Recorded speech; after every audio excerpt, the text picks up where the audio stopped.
Hello दोस्तों, class wise sir में आपका स्वागत है। मैं इमरान। आज बात करते हैं कि बहुत सारे बच्चे जो हैं वो कन्फ्यूज़न में हैं कि अब तो बोर्ड एग्ज़ाम भी हो गए हैं, इंटर के बाद में क्या करना चाहिए, कौन सा कोर्स करना चाहिए, किसमें हमें ज़्यादा बेनिफिट रहेगा और कौन सा कोर्स हमारे लिए सबसे अच्छा है, हम अपना करियर कैसे चुनें। बहुत थिंकिंग वाली बात है। लोगों से पूछा तो उन्होंने कोई और सा कोर्स बताया, कोई और सा बताया। तो दोस्तों आज बात करते हैं कि आपको इंटर में सबसे बढ़िया कौन सा कोर्स करना चाहिए, कौन सा आपके लिए सही रहेगा और कौन से कोर्स करने में क्या खर्चा आएगा। आज बात करते हैं कौन सी नौकरी कहाँ मिलेगी। ठीक है, तो सबसे पहले दोस्तों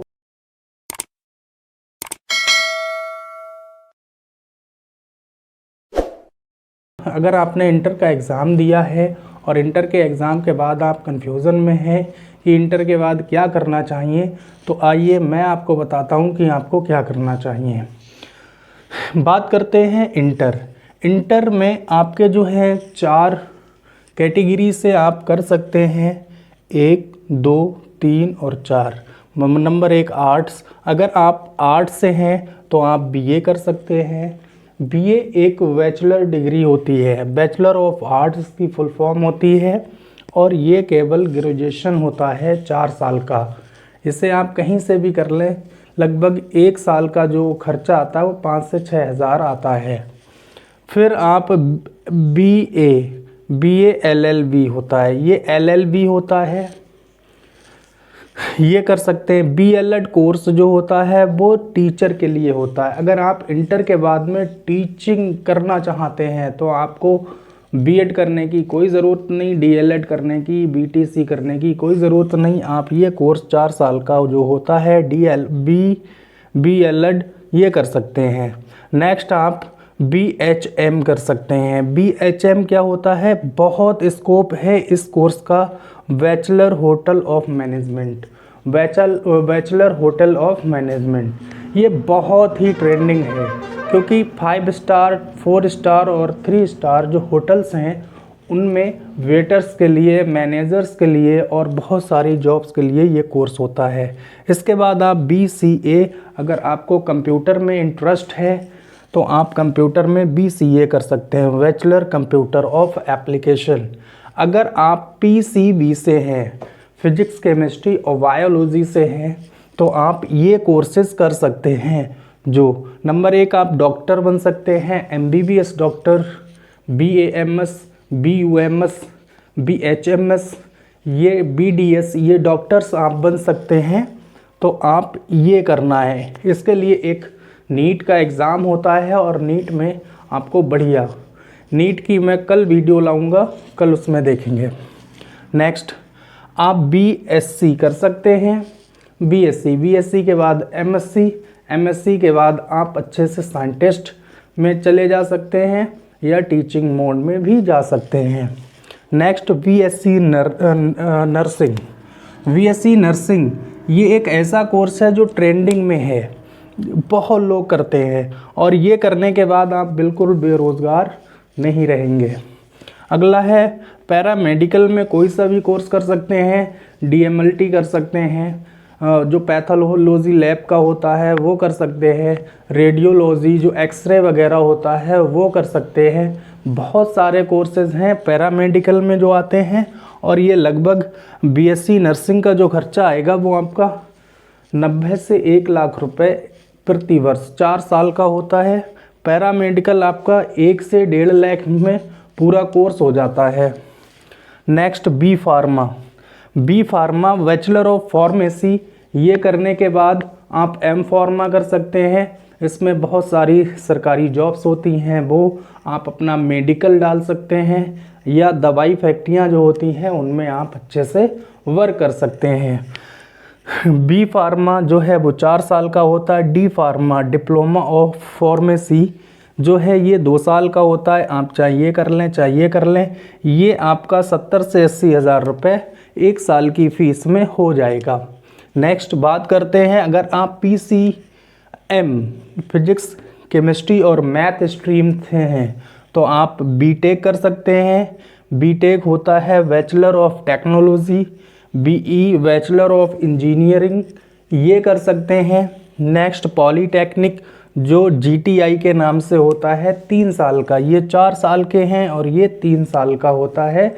इसमें भी आप जैसे जेई की जो भर्ती आती है उसमें लग सकते हैं। रेलवे में बहुत मांग है इसकी और बाकी प्राइवेट सेक्टर में भी आप बहुत अच्छे से आसानी से जॉब ले सकते हैं। नेक्स्ट आईटीआई ये सभी लोग कर सकते हैं आईटीआई, ठीक है।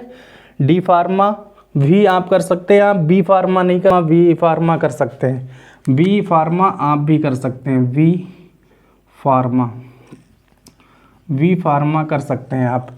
डी फार्मा, वी फार्मा कर सकते हैं, बीएससी भी कर सकते हैं, बीसीए भी कर सकते हैं, बीसीए भी कर सकते हैं, ठीक है। बीसीए तीनों लोग कर सकते हैं, बीसीए कर सकते हैं। और ये बैचलर ऑफ आर्किटेक्ट होता है जो मैपिंग वगैरह करना, मैप बनाना, ठीक है, वो आराम से आप कोर्स कर सकते हैं। ये बहुत ही सिमिलर कोर्स हैं और ये कोर्स करने के बाद में आप बिल्कुल बेरोज़गार नहीं बैठेंगे। बात करते हैं अगर आपका स्ट्रीम कॉमर्स है तो आप बीकॉम कर सकते हैं, बीकॉम ऑनर्स और बीकॉम जनरल से भी आप ये कोर्स कर सकते हैं। नेक्स्ट है BVS, bachelor business of studies. ये बीएमएस होता है, बैचलर मैनेजमेंट ऑफ स्टडीज़। ये दोनों कोर्स बहुत इम्पोर्टेंट हैं क्योंकि आजकल लोगों को बिजनेस करना है और बिजनेस में आपको ये सिखाते हैं कैसे बिजनेस करते हैं कैसे नहीं। बात करते हैं नेक्स्ट बीवीए होता है ये बैचलर बिजनेस ऑफ एडमिनिस्ट्रेटिव। ये वाला कोर्स भी बहुत अच्छा कोर्स है और आप अच्छे से कर सकते हैं। एलएलबी ये लॉ का होता है, वकील बनने के लिए ये कर सकते हैं। सीए ये चार्टर्ड अकाउंट होता है कंपनी का, इसे भी कर सकते हैं आप। और सीएस ये मैथ वाले भी कोर्सेज कर सकते हैं। सीएस कंपनी सेक्रेटरी, ठीक है। तो आप ये सारे कोर्स कर सकते हैं। अब मैं अगर आपसे कहूँ ये कोर्स आप बहुत ही कम फीस में और बढ़िया यूनिवर्सिटीज़ आप डीयू से कर सकते हो, एएमयू से कर सकते हो, जेएमयू से कर सकते हो, बीएचयू से कर सकते हो। ये बहुत बड़ी यूनिवर्सिटीज़ हैं, यहाँ से आप कर सकते हो। कैसे जानना है ना, देखते हैं कैसे। इनके लिए एक कॉमन एग्ज़ाम होता है CUET के नाम से, ये टेस्ट होता है और इसकी लास्ट डेट 12 मार्च है। 12 मार्च इसकी लास्ट डेट है। 12 मार्च तक आप ये फॉर्म भरें। और ये जो है लगभग ओवरऑल 25 से 30 यूनिवर्सिटी जो भारत की है उनका एक कॉमन एग्ज़ाम टेस्ट होता है। फुल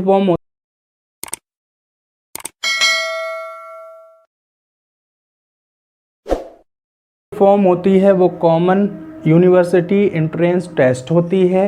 ये जो है DU जैसी यूनिवर्सिटी के लिए एक कॉमन एग्ज़ाम होता है। इससे आपको क्वालिफाई करना होता है और क्वालिफाई करने के बाद में आप ये सारे कोर्सेज कर सकते हैं बिल्कुल कम फीस में और बढ़िया यूनिवर्सिटी से, ठीक है। तो इसकी लास्ट डेट 12 है। इसके अपार्ट आप जो है कंपटीशन की तैयारी कर सकते हैं।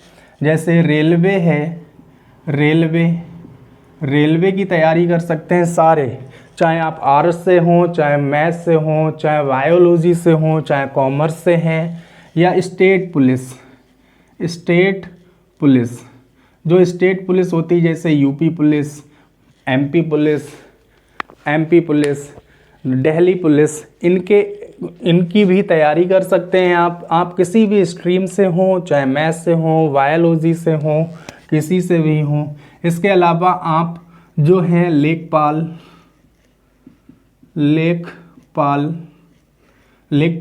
SSC GD SSC और SSC के सारे exam, SSC CHSL SSC MTS SSC, इनके सारे एग्ज़ाम आप और भी बहुत सारे एग्ज़ाम हैं जिनकी आप तैयारी अच्छे से कर सकते हैं। पहली बात तो है इंटर के बाद आप हमेशा वो चुनें जो आपका इंटरेस्ट है। अब आपका इंटरेस्ट है, ठीक है, वो चुनें, ठीक है। इंटरेस्ट क्या है आपका इंटरेस्ट क्या है वो चुनें और